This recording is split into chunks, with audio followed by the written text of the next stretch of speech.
Avvalambor assalomu alaykum hurmatli kuzatuvchilar.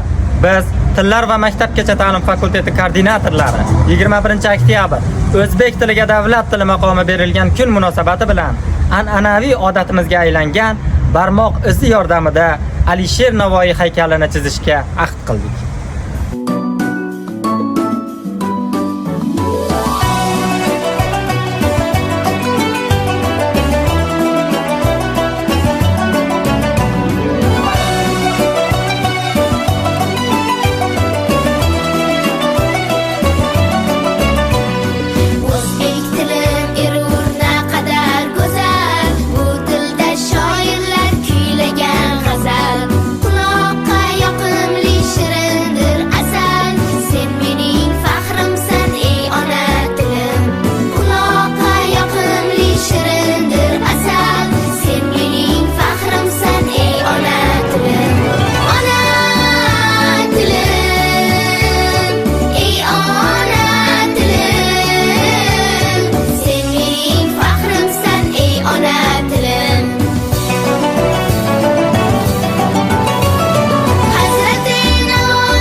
O'zbek tili bayrami kuni muborak bo'lsin.